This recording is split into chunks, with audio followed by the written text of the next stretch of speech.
At the time of this recording, the game is celebrating its 5th anniversary.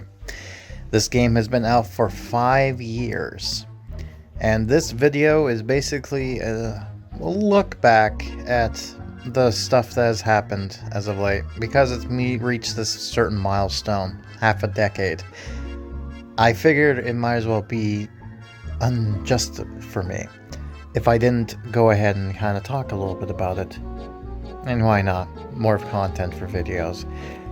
So, before we go ahead and do that, I do want to mention something, which was a year before this, back in 2017, the beta year. During this time, the game was released for Canada, Australia, and I think New Zealand for around October going into November. And I myself I played it during that time, but I wasn't recording it. However, Casey Loves Gaming has, and he went ahead and actually looked at some of the stuff from the past, so you would actually be able to see a lot of things that's changed since then. Like, for example, Curly was originally just a Tim Jacobus drawing, and then later on they added stuff in the future, and it was interesting just to look and see the changes that they kind of did, and a slow progression of Curly actually becoming an actual skeleton that we know and love. So it was fun to watch them slowly change the game to what it was, and then once it became what it was finally launched of May 30th, 2018. So let's talk about that, the beginning years. So, this would be the beginning years not only for this game, but for myself as well. I ended up covering this game when the second event came around, which was the invasion of the body squeezers.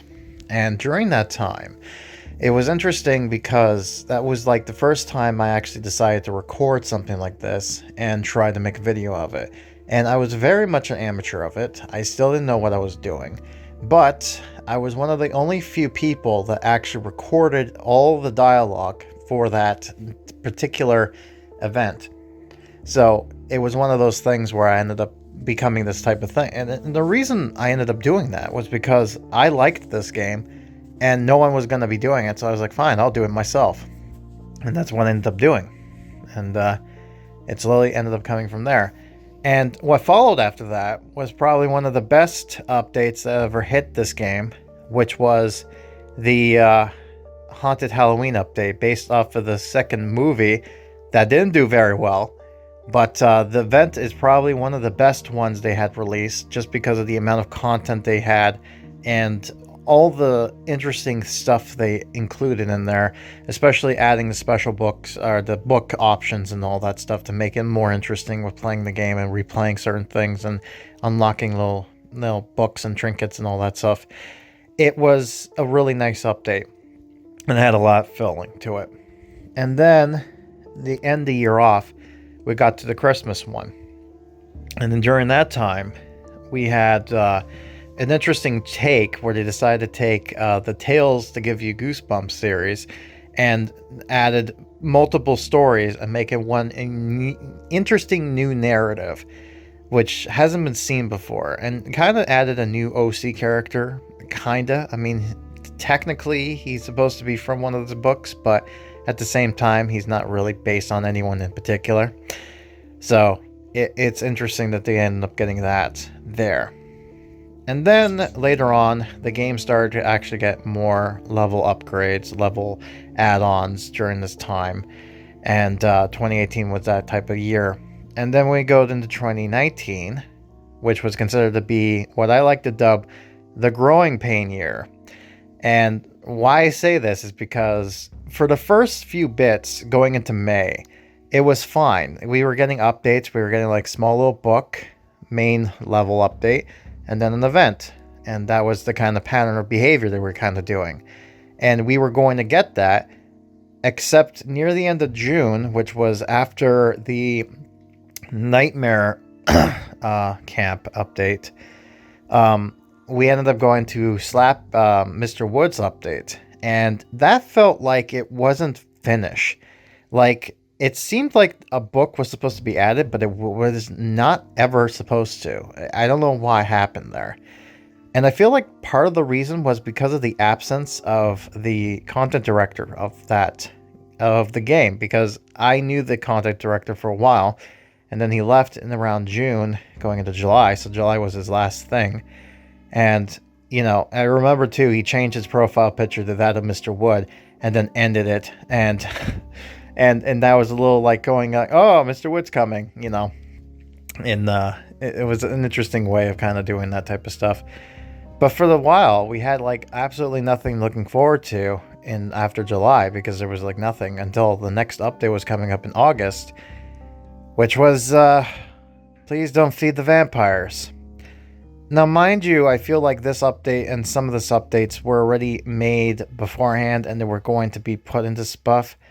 But, oh my god, the person they had on there was not the right fit, and it was obvious, and it just was handled so bad, and it just ended this, and hence why I said growing pains, because what was hilarious about this too, what was interesting, is that the update that this game had its first anniversary during May, the D-Trouble update, was the last time we actually got a fully developed storybook level system in there for a long time. I mean, like I said before, we had the Mr. Wood update, but they didn't come with a book, so technically it wasn't really a permanent thing. Like, it was a permanent thing, but you know what I'm trying to say? Like, there was no book associated with it, so I didn't really count it as like an official thing. And from there started the whole trouble in Paradise, but partially it was because that year they were busy with other stuff too. They had a lot of games being released, and one of them being Adams, but I digress on that.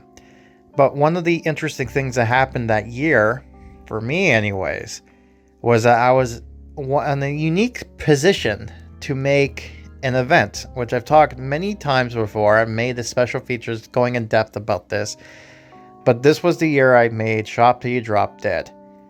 And it was one of the more interesting experiences I have ever had. And I had enjoyment doing this. I had fun making the story. And it was probably one of the most fun times I had as far as doing stuff like that goes.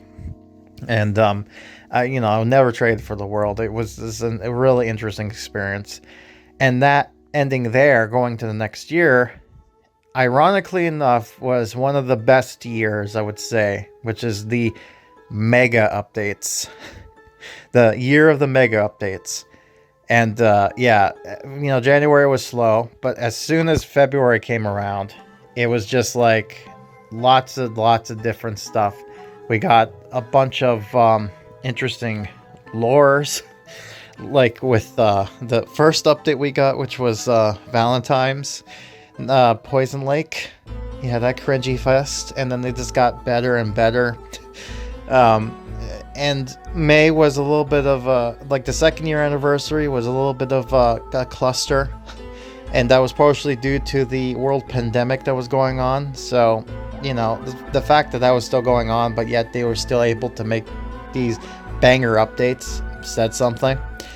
And one of the highlights around that time for me was, and I have to mention this, was the July Be Very Afraid update, because that's when they decided to make a little nod to me and had my avatar be part of the narrative as an NPC in dialogue. That, and also my partner in crime, Erasmo, who I still talk to this day. In fact, he's still kind of my partner in crime, so it's funny how we ended up becoming in there, and it's a little kind of we even went as far as to change our avatars to that of the characters, because we thought it would be a little funny nod to kind of do that. But and then they just kind of introduced a lot of interesting updates, and the next update that seemed to be a big highlight for me was Halloween, because that was the year we got Curly, the narrator. We've had him for almost 3 years, and finally now he's actually a playable character. And not only was he a playable character, but also we got a lot of love with Curly. We got like Drool, the character that was always shown with Curly, and learned about him and all this stuff. And then also out of nowhere, they also added his sisters, which were only like a brief mention, and they gave context of what they could have looked like. And it's like, my God, I love them. I love what they did. And it's this family dynamic. It's like hilarious. And it just flesh out Curly a little bit more. Now, the one thing there is some criticism when it comes to 2020. And I will have to admit this. Partially it's because although a lot of interesting updates happened, it was a lot huge.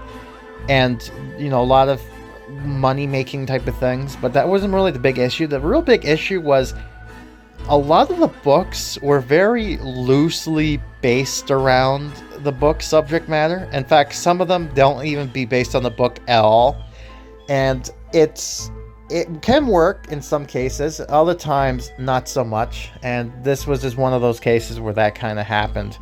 And, we got stories where they've added some interesting things to it, but it may have not been very much close to the source material.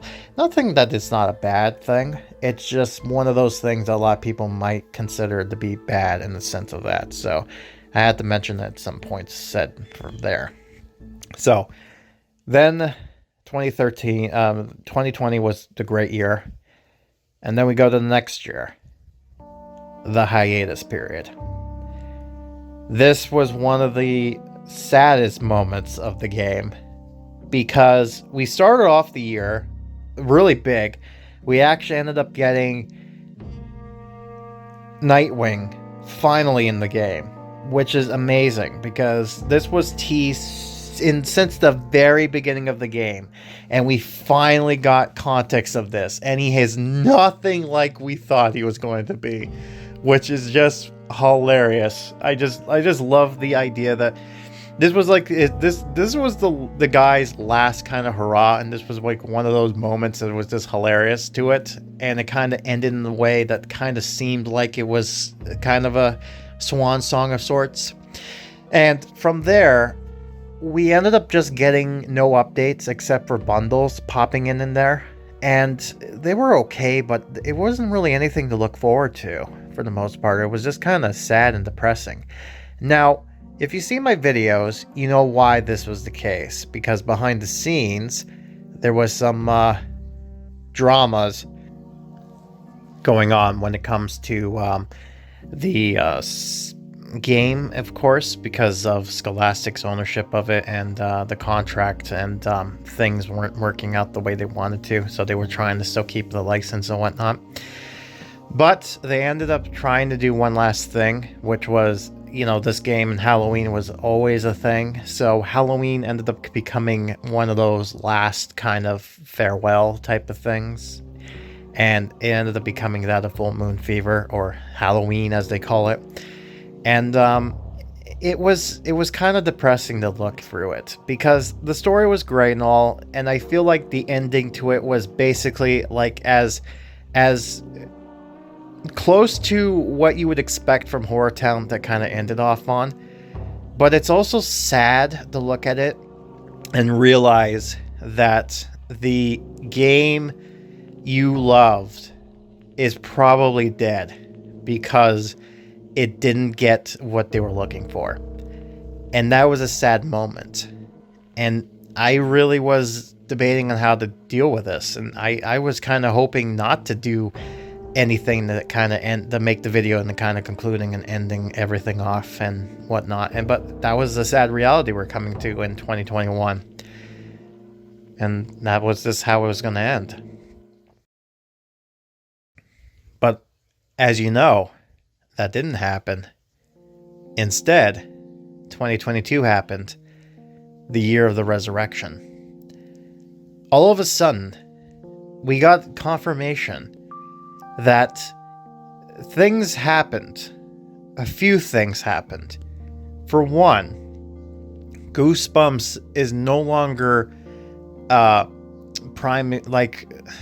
me put it this way. Garfield is owned by Paws Incorporated. They still do the comics and all that stuff, so they still own rights to it. But as far as Garfield the license go, that now owns to Nickelodeon. The same thing has happened to Goosebumps. Although Scholastic owns the rights to Goosebumps and making books and all that type of stuff, when it comes to outside the media as far as the licensing goes, that now belongs to Sony. I feel as soon as this thing happened at the end of 2021, something interesting happened. They ended up looking back at this game. This game was still getting and was alive, despite them having no updates whatsoever. So they said, you know what? Why not? Let's do one more time. So they did a belated Easter update, which was extremely small, compared to what we had for Halloween. To give you some context, it was pathetic. But it was something new. It was exciting. The fact the game was off for 6 months and we finally got something new. It was exciting time for us. And it worked. It ended up being something that worked. The game came back.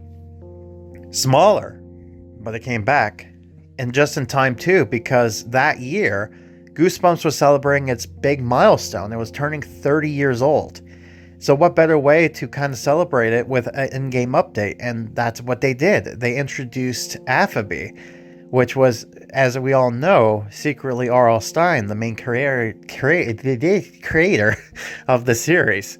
So it's interesting to have the creator himself in the game and playable and all that. And it's unique and interesting and cool. And I gotta love how they kind of ended off, and there's little loves and little Easter eggs here and there with it. And then we got Halloween, and we got back to going back into into the whole spooky town, of Horrorland. We got a taste of that back in 2019, but this was another time where Horrorland kind of came back big because, we had music and all that type of stuff. I felt like Horrorland would have been appropriate to kind of have back in the 2020 year because I feel like it has a big potential for big update type of stuff. But, the fact it came back at all, I feel like was good enough. And I think the story they added was kind of nice to kind of portray and all that type of stuff. But that's neither here and there. And from there, it kind of ended because, we were supposed to have a Christmas one, but we ended up having some sort of small little update, but nothing really too exciting there. And so, now we've come back to this year, that of 2023. And as we all know, it's still going on. There are still updates coming, and there's some things coming to the horizon. One of these things is apparently some new feature coming to the game to kind of help make this more interactive. I don't know what it is exactly, but hopefully it actually helps the game out, helps them with revenue and all that stuff and more, and we'll see what happens. We're still getting some content updates. We're getting the special books have returned. Oh, that was the other thing I forgot to mention back in 2020, that special books became a popular thing, so that we ended up getting to replay old events. So now it's no longer the FOMO type of thing. Now you can actually play it. Mind you, play it for free is the FOMO, but you could still play the game and the story, so you still kept that. But, yeah, just all in all, this kind of recollection of just looking back at the past and seeing how this game kind of came to be. And it's interesting history. And as far as I know, it's still going on. So, hopefully, this goes on for another 5 years. Fingers crossed, anyways. Let's hope that it lasts for another decade. But, as small as it is, it's still kicking, and we still have a big community. And you guys basically show that because you still watch this video, so it shows. And, I have to say, without this game, I wouldn't be where I am. So that's one of the things, that this game is a part of me. I am the Goosebumps HorrorTown guy. So,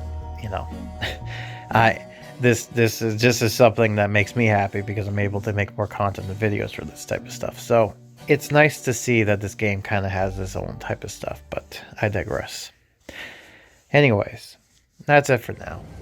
I just want to say happy anniversary to Goosebumps HorrorTown. That for the thanks to the Pixowl team for everyone who many years that worked on this game, that brought some interesting stories and, cringe, laughs, and even anger. It's made an interesting roller coaster, and I want this to never stop. Let's keep on going for another 5 years, baby.